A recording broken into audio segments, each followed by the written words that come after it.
जय हिंद मेरे प्यारे साथियों, नमस्कार। स्वागत है आपका हमारे YouTube चैनल नॉलेज फास्टर में। दोस्तों आज हम बात करने वाले हैं एक्सरसाइज 20 क्वेश्चन नंबर 1। कल हम लोग डिस्कस किए थे इंट्रोडक्शन पार्ट, जिसमें हम लोग पढ़े थे रेक्टेंगल और स्क्वायर। इन दोनों का हम लोग देखे थे एरिया कैसे फाइंड कर सकते हैं। दूसरा देखे थे हम लोग पेरीमीटर, ठीक है। तीसरा क्या देखे थे कि साइड कैसे फाइंड करते हैं हम लोग, क्या फाइंड करना है, साइड कैसे हम लोग निकालना है, ऐसे सीखे थे। आज एक्सरसाइज पे चलते हैं। इंट्रोडक्शन पार्ट में पूरा का पूरा क्लियर हो चुका था। आज पूरा का पूरा हम लोग देखेंगे क्वेश्चन।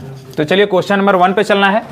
क्वेश्चन नंबर 1 क्या बोल रहा है कि find the area of the rectangle whose dimensions are. Dimension का मतलब होता है जो उसका लेंथ होता है और ब्रेथ होता है, उसके बारे में बात कर रहा है वो, ठीक है। लेंथ दिया हुआ, ब्रेथ दिया हुआ है। सबसे पहले अगर आप रेक्टेंगल का नाम सुनते हैं तो माइंड में एक फिगर बन जाना चाहिए कुछ ऐसा कि रेक्टेंगल बिल्कुल ऐसा ही होता है, ठीक है। रेक्टेंगल ऐसा होता है। अब देखिए, इसको बोलते हैं लेंथ, इसको बोलते हैं ब्रेथ। अगर हमसे एरिया पूछ रहा है, क्या पूछ रहा है, एरिया, वेयर एरिया हमसे पूछ रहा है। अगर एरिया पूछ रहा है तो एरिया का फार्मूला होता है length into breadth, length into breath. तो सबसे पहले हमें एरिया फाइंड करना है। क्या फाइंड करना है, area equal to L into B. Length कितना हमारे पास है, लेंथ कितना है 24.5 इंटू ब्रेथ। इसकी चौड़ाई कितनी है 18। बात समझ आई क्या, बात समझ आई क्या। मल्टीप्लाई कर लो, 18 पंजे 90, बच गया 9, 18 चौका 72, 72 में 9 जोड़ो 81, और उसके बाद 18 दुना के 36, 36 में 8 जोड़ दो 40 4 44, ठीक। 4410, 1 डिजिट पे डेसिमल है, 1 डिजिट पे डेसिमल डालिए, मतलब कि इसका आंसर है 441 मीटर में है तो मीटर स्क्वायर। बात समझ आई क्या। कल बताया था ना कि एरिया जो होता है वो मीटर स्क्वायर में आता है। किसमें आता है, मीटर स्क्वायर में आता है। तो इसका आ जाएगा आंसर 441 मीटर स्क्वायर। अब चलते हैं नेक्स्ट क्वेश्चन पे। नेक्स्ट क्वेश्चन में क्या बोल रहा है, सेम क्वेश्चन है, लेंथ दिया हुआ है, ब्रेथ दिया हुआ है, और एरिया फाइंड करने के लिए हमें दो ही चीज चाहिए, एक लेंथ एक ब्रेथ। लेकिन समस्या यह है कि सर ये मीटर में दिया हुआ है और ये डेसीमीटर में दिया हुआ है। कल हम प्रॉपर तरीके से बताए थे कि दोनों को सेम यूनिट में कैसे बनाते हैं, सेम यूनिट में कैसे बनाते हैं। तो देखिए, सबसे पहले इसको इरेज कर लेते हैं, ठीक। ठीक, चलिए अब देखिए हमें क्या फाइंड करना है, एरिया। अब सबसे पहले इन दोनों को सेम करना है। तो कल कैसे बताए थे सर, अब डेसीमीटर को मीटर में चेंज करें कि मीटर को डेसीमीटर में चेंज करें, कैसे पता चलेगा। तो हम बताए थे कि बड़े को छोटे में कन्वर्ट कर दो, बड़े को छोटे में करो तो कोई दिक्कत नहीं सर। मीटर को डेसीमीटर में करने के लिए हमें 10 से मल्टीप्लाई करना है, मतलब 1 2 5, इसमें 10 से मल्टीप्लाई करोगे ना तो डेसिमल कैंसिल आउट हो जाएगा, इतना डेसीमीटर। बात समझ में आई क्या। मीटर को डेसीमीटर में करने के लिए 10 से मल्टीप्लाई करना, 10 से मल्टीप्लाई करोगे तो आएगा तुम्हारा आंसर कितना, देखो 1250 इतना आएगा। 1 डिजिट पे डेसिमल है, यहां पे डेसिमल लगाएंगे तो डेसिमल के पास 0 की वैल्यू नहीं होती, तो हमारा करेक्ट आंसर बनेगा 125 डेसीमीटर, ठीक है। अब ये भी डेसीमीटर सर मल्टीप्लाई कर लीजिए, बिल्कुल कर लेंगे। एल इंटू बी, एल कितना है 125 इंटू बी कितना है 8, 125 वाट कितना होता है 1000 खत्म करने, देखो 8 पंजे 40, 8 दूना के 16 4 20, 8 का 8 10, ठीक है 1000। अब ये क्या आएगा बताओ, यहां पे हम क्या लिखे, साइड अगर डेसीमीटर है तो एरिया क्या आएगा, डेसीमीटर स्क्वायर। बात समझ आई क्या, बात समझ में आई क्या, clear, very good, well done. चलिए नोट करिए, आगे चलते हैं। चलिए तो नेक्स्ट क्वेश्चन देख लेते हैं। इसमें क्या बोल रहा है कि फाइंड द एरिया। फिर से हमसे क्या पूछ रहा है, एरिया पूछ रहा है। टैग वर्ड पकड़िए बिल्कुल आराम से। एरिया पूछ रहा है तो हमें लेंथ चाहिए और ब्रेथ चाहिए, उसके अलावा कुछ है तो हमसे कोई मतलब नहीं है। Find the area of rectangular plot. Rectangle से याद आया कि सर रेक्टेंगल बनता कैसे। सबसे पहले रेक्टेंगल आप ड्रा कर लीजिए, कुछ इस प्रकार से रेक्टेंगल बनता है, ठीक है। इसको एकदम सही स्केल में बना लीजिएगा, कोई दिक्कत नहीं। ऐसा एक रेक्टेंगल बन गया, ये ABCD हो जाएगा, कोई दिक्कत नहीं, ABC एंड D। आगे चलते हैं। One side of which is 48 metre. अच्छा, एक साइड इसका पता नहीं, अब ये साइड की ये साइड हमें नहीं पता, आप कोई भी ले सकते हैं, आप स्वतंत्र भारत के नागरिक हैं, कुछ भी ले लीजिए। तो आप इसको 48 ले लीजिए या फिर इसको किसी एक को ले लीजिए, कोई दिक्कत नहीं है। तो कोई एक साइड दिया 48। आगे चलते हैं, मीटर दिया है तो मीटर लिख लेते हैं, नो टेंशन।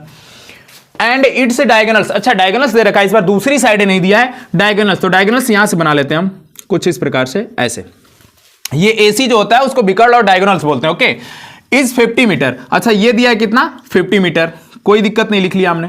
हमसे पूछा क्या है, हमसे एरिया पूछा है। एरिया के लिए सर लेंथ चाहिए और ब्रेथ चाहिए, हमें इससे कोई मतलब नहीं है, लेकिन ये दिया क्यों है, यही निकालने के लिए दिया है।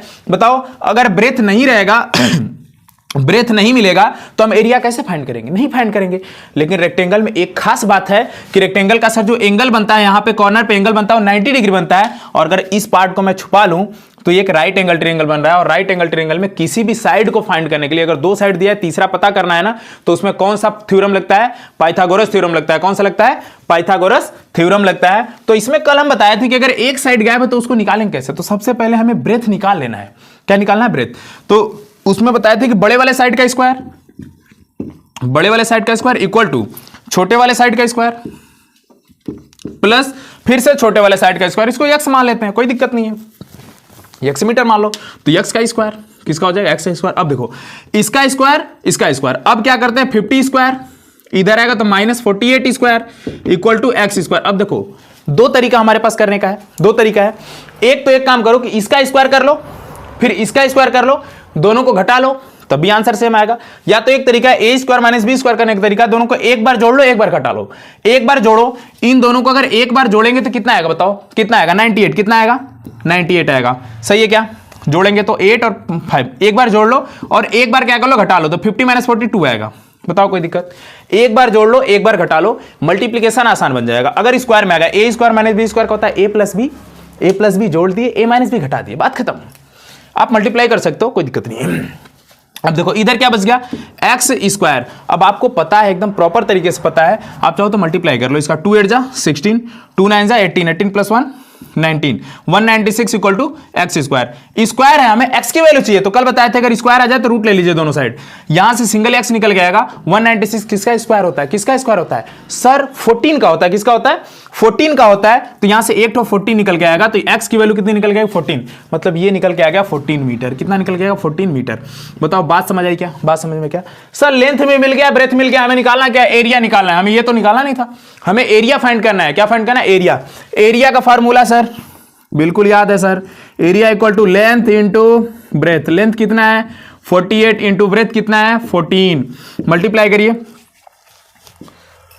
14 8 जा 14 8 112, बच गया कितना? 11। ठीक है, 14 चौका 56, 10 66 1 67, 672। अब ये किस में आएगा? ये मीटर में है, ये मीटर में है तो ये आएगा मीटर स्क्वायर, यानी 672 672 मीटर स्क्वायर। बताओ बात समझ में क्या? एक रेक्टेंगुलर प्लॉट था, इसका डायगोनल दिया हुआ है, लेंथ मतलब लंबाई दिया हुआ है, चाहे इसको चौड़ाई मानेंगे तब ये एक्स आएगा, कोई दिक्कत नहीं। हमें इसको और इसको चाहिए। यहां से हम पाइथागोरस थ्योरम लगा करके एक्स की वैल्यू निकाल लिए, यहां से ब्रेथ निकल गया, बाद में दोनों का मल्टीप्लाई कर दिए, ये हमारे पास एरिया निकल के आ गया। बात बताओ समझ में आई क्या? समझ आई क्या? बिल्कुल, बहुत बेहतरीन तरीके से समझ में आई होगी। चलिए अगले क्वेश्चन की ओर चलते हैं, स्क्रीनशॉट लीजिए। चलिए तो अगला क्वेश्चन देख लेते हैं। क्वेश्चन नंबर 3 क्या बोल रहा है? इसमें बोला है कि the sides of a rectangular park are in the ratio 4:3। एक चीज ध्यान रखिएगा, कहीं भी किसी भी चैप्टर में, किसी भी कोने में, किसी भी एग्जाम में अगर कोई भी डाटा रेशियो में दिया हो, जैसे 4:3 अगर ऐसा देखने को मिल जाए आपको, तो ये समझ लीजिए ओरिजिनल वैल्यू नहीं होती है। ओरिजिनल वैल्यू नहीं होती है, इसको ओरिजिनल बनाना पड़ता है। और कभी भी ऐसा नंबर दिख जाए उसको ओरिजिनल बनाना हो तो उसमें एक स्टिकर लगा दीजिए, एक्स का स्टिकर। कौन सा? ओरिजिनल वाला, ब्रांडेड स्टिकर। ये हो गया 4x और 3x। अब ये ओरिजिनल वैल्यू होगी। ये हो गया लेंथ, ये हो गया लेंथ, और ये कितना हो गया? ब्रेथ हो गया। L और B रेक्टेंगुलर समझ में आया सर? रेक्टेंगल है, इसका मतलब कुछ इस प्रकार से इसका फिगर रहेगा रेक्टेंगल का, कोई दिक्कत नहीं। सर लेंथ, ओरिजिनल लेंथ मिल गया हमें कितना? 4x, और ब्रेथ कितना मिल गया? 3x। ये तो दे रखा है हमें, है ना? Are in the ratio, rectangular park are in the ratio, मतलब बड़ा वाला लेंथ होता है, छोटा वाला ब्रेथ होता है, कभी कभी उल्टा भी हो जाता है, कोई दिक्कत नहीं। अब देखिए हमसे आगे क्या बोला है कि if it's area is, area दे रखा है। क्या दे रखा है? एरिया। हमें अभी आगे क्वेश्चन पढ़ना ही नहीं है, एरिया दिया है तो जरूर कुछ ना कुछ रीजन होगा, तो उस एरिया से हम इसका ओरिजिनल लेंथ और ब्रेथ निकाल लेते हैं, उसके बाद आगे चलते हैं। सबसे पहले एरिया निकाल लीजिए आप। एरिया इक्वल टू क्या होता है? Area equal to L into B. Area दिया कितना है? 1728, यही दिया है 1728, ये एरिया दे रखा है। इक्वल टू लेंथ कितना हमारे पास? 4x, ब्रेथ कितना है? 3x। बताइए कोई दिक्कत? फार्मूला रखिए, जो डाटा दिया है सब रख दीजिए, मल्टीप्लाई करिए। ये है 1728 इक्वल टू 4 और 3, जोड़ना नहीं है, मल्टीप्लाई करना है। तो 4 3 जा 12। ओके, यक्स का यक्स में करेंगे तो यक्स स्क्वायर आएगा। क्या आएगा? X square. अब ध्यान से देखिए, हमें यहां यक्स की वैल्यू चाहिए, सबसे पहले 12 को हटाइए, 12 से इधर डिवाइड करिए, 12 से इधर डिवाइड करिए, ये कैंसिल आउट। इसको डिवाइड करेंगे तो आएगा हमारे पास 12 1 जा 12, और 12 4 जा 48, 12 4 जा 48, ओके 144 इधर आ गया एक्स स्क्वायर। अब बात बताइए, ये 144 इक्वल टू एक्स स्क्वायर है, मतलब एक्स स्क्वायर की वैल्यू कितनी आई 144, लेकिन हमें एक्स स्क्वायर की वैल्यू तो चाहिए नहीं, हमें चाहिए एक्स की वैल्यू। किसकी वैल्यू चाहिए? हमें एक्स की वैल्यू चाहिए। तो एक्स की वैल्यू कैसे निकलेगी? यहां पे कर लेते हैं कि एक्स स्क्वायर इक्वल टू 144 आया हुआ है, हमें एक्स चाहिए, तो एक्स के लिए हम क्या करेंगे sir? Taking square root on both side. Okay sir, बिल्कुल सर। यहां रूट के अंदर कोई भी चीज दो बार रहती है, उसको हम बाहर निकालते हैं तो एक बार हो जाती है। यहां दो बार एक्स है, एक बार एक्स निकल के आएगा। 144 किसका स्क्वायर होता है? 144 किसका होता है सर? 12 का होता है। किसका होता है? 12 का होता है। तो एक बार 12 निकल के आएगा, यानी x की वैल्यू निकल गई 12। अब बताइए, अगर 4x है तो 4 इंटू एक्स है, x की वैल्यू 12 यानी 12, तो इसका आंसर कितना हो जाएगा? 4 इंटू 12, तो 12 चौका 48, यानी लेंथ मिल गया हमें 48 ओरिजिनल, और यहां बार 36, ये कितना मिल गया? 36 यानी 36। Original length 48, original breadth 36। अब हमें क्या करना है? अब आगे पढ़ते हैं। Find the cost of fencing. Sir ये फेंसिंग क्या होता है? फेंसिंग मतलब कटबंधा का तार लगाना, कटबंधा या घेराबंदी करना, कुछ भी फेंसिंग करना। जैसे मान लो आपका खेत होता है ना, जिसमें सब्जी लगा देते हो, पालक, चौराई, समथिंग समथिंग जो भी लगाते हो, उसको क्या करते हो आप? ऐसे कटालियों वाले तार से ऐसे ऐसे ऐसे ऐसे चारों तरफ क्या करते हो? घेराबंदी कर देते हो कि नहीं करते हो? बांस गाड़ के। हाँ सर बिल्कुल करते हैं सर, झूठ मत बोलना कि हम नहीं करते हैं, सब करते हैं, ठीक है। तो यही लगाने का खर्चा जो है वो दिया हुआ है इट एट RS 30 पर मीटर, मतलब 1 मीटर तार जब खरीद के लाएंगे या फिर 1 मीटर जो फेंसिंग करेंगे ना, उसका खर्चा कितना बैठ रहा है? 30 रुपए बैठ रहा है। तो हमसे पूछा है कि पूरा घेराबंदी करने का कितना खर्चा आएगा? बड़े प्यार से निकलेगा। सबसे पहले सर पूरा घेराबंदी का मतलब क्या होता है? पेरीमीटर। क्या निकलना है? पेरीमीटर निकालना है। तो हम क्या करेंगे? टोटल कास्ट निकालेंगे। टोटल कास्ट में क्या होगा पता है? पूरे पेरीमीटर में ना 1 मीटर का जितना दे उससे मल्टीप्लाई कर लो, कोई दिक्कत नहीं है। तो total cost equal to perimeter into 30। Perimeter मतलब कितना लंबा है और 1 मीटर खर्चा कितना आ रहा है? 30। हम क्या करेंगे? मल्टीप्लाई कर लेंगे। तो पेरीमीटर कैसे निकलता है सर? 2 ब्रैकेट में L प्लस जी, ये कितना है? 48, ये कितना है? 36। तो 2 ब्रैकेट में L प्लस बी, ये हो गया पेरीमीटर, इंटू क्या होता है? 30। टोटल कॉस्ट निकालना है, एक का दिया है, जितना का पूछा मल्टीप्लाई कर लो। 2 ब्रैकेट में L कितना है? 48 प्लस बी कितना है? 36। जो दिया है एकदम साफ साफ रखो और मल्टीप्लाई कर लो, कोई दिक्कत नहीं। 2 इंटू इन दोनों को प्लस करो, 8 6 14, ठीक है। 4 3 7 1 8 इंटू 30, कोई दिक्कत नहीं सर। अब मल्टीप्लाई करो, 2 3 जा 6 मतलब 60 आ गया, इंटू 84 इंटू 84। अब देखो इसका मल्टीप्लाई करो, 6 चौका 24, कोई दिक्कत नहीं है। 6 8 48, 48 में 4 जोड़ो, 48 में 2 जोड़ो 50, 1 0 बचा लगा दो, यानी 5040 रुपए, 5040 रुपीज। मीटर सेंटीमीटर नहीं आएगा, ये पैसा पूछा है, पैसा रुपीज में आता है। कितने किस में आता है? रुपीज में आता है। दिस 5040 रुपए। अब बताओ, अगर इतना सा छोटा सा खेत है, उसको खर्चा करवाना है, 5040 रुपए लगा के घेराबंदी करवाना है, क्या जरूरत है? मत करवाओ, बिल्कुल नहीं करवाना चाहिए, है ना। बड़ा किसान लग रहा है, 5000 रुपये खर्चा कर रहा है सिर्फ तार बंधवाने का। कोई बात नहीं, हो सकता है वो दीवार करवा दे चारों तरफ, ठीक है। क्वेश्चन समझ में आया? बिल्कुल समझ में आया सर, बहुत अच्छे। कमेंट में जरूर बताना समझ में आया कि नहीं। ओके, चलिए अगले क्वेश्चन पे चलते हैं। चलिए तो अगला क्वेश्चन देख लेते हैं, क्या बोलता है? The area of rectangular field. Rectangular से याद है कि जो फील्ड है वो कुछ इस प्रकार से है, रेक्टेंगल टाइप में। कैसे है? रेक्टेंगल टाइप में है। लिख लेते हैं, बिल्कुल ऐसे फिगर बना लिए हम। माइंड में बिल्कुल सेट होना चाहिए कि रेक्टेंगल की बात कर रहा है रेक्टेंगल बनाइए, स्क्वायर की बात कर रहा है स्क्वायर बनाइए, कोई दिक्कत नहीं है। जो बोल रहा है उसको बना लीजिए एक बार, इससे क्वेश्चन की क्लैरिटी आ जाती है। आगे चलते हैं। इज 35 यानी 3584 मीटर स्क्वायर, इसका एरिया दे रखा है। क्या क्या दे रखा है? एरिया दे रखा है। एरिया लिख लीजिए, चलिए यहां पे नोट कर लेते हैं, ठीक है। एरिया दे रखा है कितना? 3584 metre square and it's length is, अच्छा लेंथ दे रखा है 64 मीटर, इसकी लंबाई दे रखा है कितना? 64 मीटर, ओके। और एरिया दे रखा है 3584।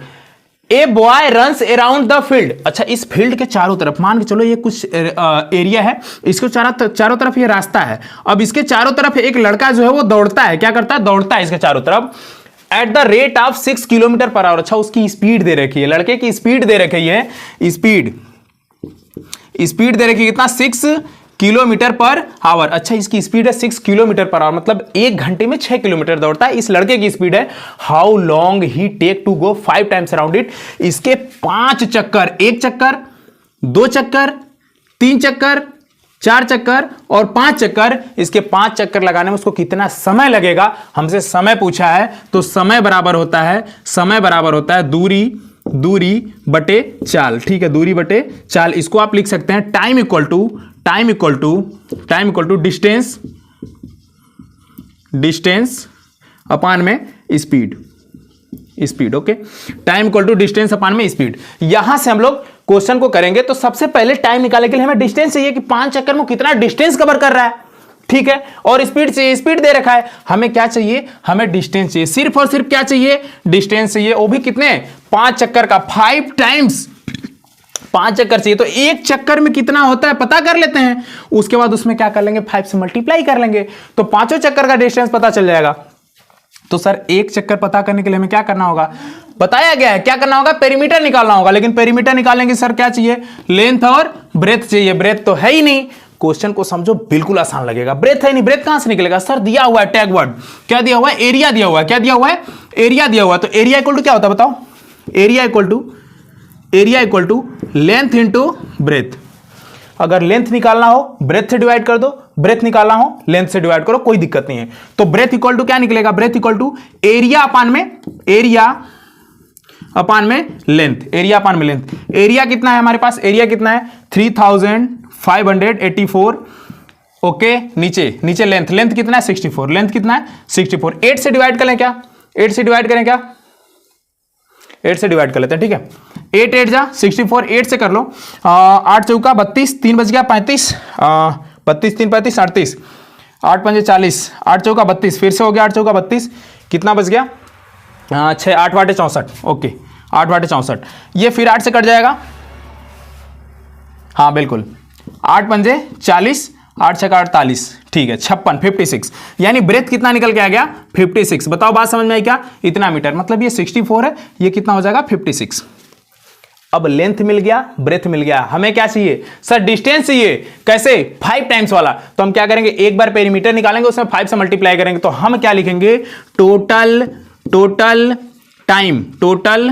टाइम इक्वल टू डिस्टेंस कैसे निकलेगा सर, पेरीमीटर निकाल लीजिए। क्या निकाल लीजिए, पेरीमीटर 2 ब्रैकेट में L प्लस B। ये एक चक्कर का पेरीमीटर है, लेकिन हमें 5 चक्कर लेके जाना है, तो इसमें 5 से क्या कर लेंगे, मल्टीप्लाई कर लेंगे, अपान में स्पीड कितना दे रखा है 6 किलोमीटर पर आवर। गलती मत करना, कुछ बच्चे होंगे सर 6 किलोमीटर पर आवर 6 लिख ले, नहीं, ये देखो, ये मीटर में है, ये मीटर स्क्वायर में है, तो ये किलोमीटर में कैसे हो सकता है, इसको भी मीटर में लाना पड़ेगा। तो हमें क्या करना हो, जब स्पीड को चेंज करना हो, स्पीड 2 ही में हो सकती है, या तो किलोमीटर पर आवर या तो मीटर पर सेकंड। यही 2 चीज अभी आपके क्लास में पढ़ना होता, बहुत कुछ है, लेकिन आपके क्लास में सिर्फ 2 पढ़ना है, या तो किलोमीटर पर आवर या तो मीटर पर सेकंड। तो इसको अगर किलोमीटर पर आवर को मीटर पर सेकंड में करना हो तो आपको कुछ नहीं करना है, 6 में 5 पान में 18 से मल्टीप्लाई कर लेना है, 5 पान 18 से मल्टीप्लाई करना। अब ये बन गया किसमें, मीटर पर सेकंड में। इसको काट लीजिए, 6 1 जा 6, 6 3 जा 18, मतलब आ गया 5 पान में 3 मीटर पर सेकंड। ये स्पीड होगी। अब इसमें हम क्या करेंगे, 5 पान में 3 लिखेंगे, तो 5 तो नीचे रहेगा, 3 चला जाएगा ऊपर। कोई दिक्कत बताओ, नीचे है ना 5 पान 3 चला जाएगा ऊपर। इसको सॉल्व कर लेते हैं, थोड़ा सा बाहर कर लेते हैं, कंजेस्टेड हो गया। L प्लस बी, L कितना दिया है 64 और 56, 64 प्लस 56 इंटू 5 इंटू 3 15। कोई दिक्कत नहीं, नीचे है 5। अब देखिए 5 3 जा 15, ये कैंसिल आउट हो गया यहीं से, कोई दिक्कत नहीं है। इन दोनों को प्लस करिए, 6 4 10, ठीक है, 6 5 11 1 12, 120। इधर क्या लिखा है 2, इधर क्या बचा है 3, कोई दिक्कत, नीचे कुछ बचा ही नहीं। अब इधर कर लो मल्टीप्लाई, है ना, 12 दूना के 24, 24 तियां 72, 24 तियां 72, 720। ये किस में आया है, टोटल टाइम मीटर पर सेकेंड। ये सेकेंड में आया, किस में आया, सेकेंड में आया है। ये आपका आंसर है, बिल्कुल एकदम जबरदस्त आंसर। अगर आपको इसको मिनट में लिखना है तो कोई बात नहीं, सेकेंड को मिनट बनाने के लिए 60 से डिवाइड कर लीजिए, तो ये आपका बिल्कुल आंसर है, कोई दिक्कत नहीं है। लेकिन अगर आपको चेंज करना है तो आप इसमें 60 से डिवाइड कर लीजिए, तो मतलब 720, और जैसे ही 60 से डिवाइड करेंगे भाई मिनट में बदल जाएगा, 0 से 0 खत्म, ठीक है। 6 से काट लीजिए, 6 कम 6, 6 दूना के 12, तो आ गया 12, मतलब आ गया 12 मिनट। क्या आ गया, मिनट्स। कोई दिक्कत बताओ। आप यहां भी छोड़ते हो ना 720 सेकंड, तब भी आंसर बिल्कुल सही, लेकिन ये सेकंड में है, ये मिनट में है। अगर आपको घंटा में बदलना है फिर से 60 से डिवाइड कर लीजिए, कोई दिक्कत नहीं, घंटे में बदल जाएगा। बताओ बात समझ में आई क्या, पेशेंस रखो, इस क्वेश्चन को ना एक बार और रिपीट करके देख लेना, पूरा का पूरा एकदम कंसेप्ट क्लियर हो जाएगा कि इसमें पूछा क्या था और निकालना कैसे। ठीक है, स्क्रीनशॉट लीजिए, अगले क्वेश्चन की ओर चलते हैं। चलिए तो अगला क्वेश्चन देखते हैं, क्या बोला है कि a verandah is 40 metre long and 50 metre broad. अच्छा, एक बरामदा है, उसकी लंबाई दे रखा है 40 मीटर। एक बरामदा है, ऐसे बरामदा है, वो 40 मीटर लंबा है और 15 मीटर चौड़ा है। It is to be paved with stones. अच्छा, इसमें टाइल्स बिछवाना है, पत्थर बिछवाना है। ठीक है, कोई एक बरामदा है, उसके ऊपर टाइल्स लगती है ना, छोटी छोटी टाइल्स। जैसे मान के चलो ये एक बरामदा है हमारे पास, ठीक है, एक बड़ा सा बरामदा है, रेक्टेंगुलर है, जिसकी लंबाई दे रखी है कितनी 40 मीटर और इसकी चौड़ाई कितनी है 15 मीटर। इसमें ना इसमें पेव्ड कराना है, क्या कराना है, स्टोन पत्थर लगवाने, टाइल्स लगवाने। Each measuring 6 decimetre and 5 decimetre. देखो चेंज हो गया, टाइल्स से छोटा है, मान के चलो एक टाइल्स इतना बड़ा, दूसरा टाइल्स इतना बड़ा, ऐसे ऐसे टाइल्स लगवाने हैं। इसका सेम मेजर है, ठीक है, इसका मेजर क्या है, सेम, ऐसे ऐसे टाइल्स लगवाने। तो बोला है कि ऐसे ऐसे कितने टाइल्स लगेंगे इस पूरे बरामदे को भरने के लिए, पूरे बरामदे में टाइल्स बिछवाना है, कितने टाइल्स लगेंगे। कभी भी ऐसा क्वेश्चन आ जाए ना कि कोई एक एरिया दिया हो और उसमें नंबर्स निकालने हो, नंबर्स आप ब्रिक्स निकालने हो, नंबर्स आप स्टोन निकालने हो, या फिर नंबर आप टाइल्स निकालने हो, कुछ भी निकालने हो, अगर ऐसा केस आ जाए ना तो उसमें बहुत आसान सा तरीका होता है। सबसे पहले बड़े वाले का एरिया निकालो और उसमें छोटे वाले एरिया से डिवाइड करो। तो नंबर ऑफ स्टोन, यहां लिख लो number of stone equal to, number of stone equal to क्या होगा, बड़े वाले का एरिया, मतलब एरिया ऑफ वरांदा, ठीक है, वरांदा अपान में area of stone, area of stone जो छोटा छोटा लगवाना है, STONE। ठीक है, अब बताओ बड़े वाले का एरिया अपान में छोटे वाले का एरिया, नंबर निकल के आएगा, कोई दिक्कत नहीं। अब देखो ध्यान से, सबसे पहले देखो ये मीटर में है, ये मीटर में है, यानी ये वाला बरामदा का एरिया मीटर में है, लेकिन ये किस में है, डेसीमीटर। डेसीमीटर हमने बताया कि बड़े को छोटे में कर लो। अगर इसको तुम डेसीमीटर को मीटर में बदलने चलोगे ना, डेसिमल में आ जाएगा, मतलब 0.6 0.5। वो कैलकुलेशन थोड़ा सा लंबा करेगा, नंबर निकालने के लिए कोई दिक्कत नहीं है। हमने बताया बड़े वाले को चेंज करो। अगर इसको सेंटीमीटर में, सॉरी डेसीमीटर में करना है आपको, किस में करना है, मीटर को डेसीमीटर में करना है। क्यों करना है, क्योंकि ये यूनिट सेम होनी चाहिए, कोई फर्क नहीं पड़ेगा, आप इसको बदल लो चाहे इसको बदल लो, लेकिन बड़े वाले से छोटे वाले में जाने के लिए आसान होता है। अब इसमें क्या करना है आपको, सिर्फ एक जीरो लगाना है, मतलब 400 ये डेसीमीटर बन जाएगा। क्या बन जाएगा, डेसीमीटर। 10 से मल्टीप्लाई करना है, ये 50 की जगह 150 हो जाएगा डेसीमीटर। बताओ बात समझ में आई क्या, 10 से मल्टीप्लाई इसमें करोगे डेसीमीटर, 10 से मल्टीप्लाई इसमें करो डेसीमीटर, बात खत्म। लेकिन इसमें अगर बदलना होता तो इसमें 0.6 करना पड़ता, 0.5 करना पड़ता, कैलकुलेशन लंबा चौड़ा हो जाता, बात बिगड़ जाती। तो नंबर निकालने के लिए एरिया ऑफ बरामदा, एरिया कैसा है सर, रेक्टेंगुलर है, लेंथ इंटू ब्रेथ, तो लेंथ कितना है सर 400, कितना है 400 इंटू ब्रेथ कितना है सर 150, क्योंकि यूनिट सेम है जो वही वाला लेंगे। नीचे area of stone, area of stone वो भी पत्थर का है, तो उसका एरिया कैसे निकालेंगे, स्टोन का 6 इंटू 5, लेंथ इंटू ब्रेथ। बताओ बात समझ में क्या, बात समझ में क्या, बिल्कुल समझ में आई। सर उल्टा सीधा काट लो बेटा, 5 से कट जाएगा, 5 3 जा 15, 6 काटो, 6 पंजे 30, 5 से 4 पंजे 20, यानी 2 आ गया, 20 आ गया, 2 जीरो बढ़ा लो, 2000 कितने आ गए, 2000 स्टोन। बताओ बात समझ आई क्या, बात समझिए, मतलब 2000 पत्थर लगेंगे तब इतना एरिया कवर होगा, इतने छोटे छोटे डायमेंशन के। क्वेश्चन क्लियर है, कभी भी ऐसा क्वेश्चन आ जाए बिल्कुल नहीं डरना है, बिल्कुल डरना ही नहीं है। बस बड़े वाले का एरिया सर अपान में छोटे वाले का एरिया, नंबर हाजिर है हुजूर। समझ आई बात, बात समझ में क्या, बिल्कुल डन लिखो, डन लिखो, गुड। वीडियो कैसा लगा ये एकदम कमेंट करके बताना, दिल से बताना। आज के लिए बस इतना ही, मिलते हैं हम लोग अगले वीडियो में, तब तक के लिए आपका धन्यवाद। जय हिंद, जय भारत।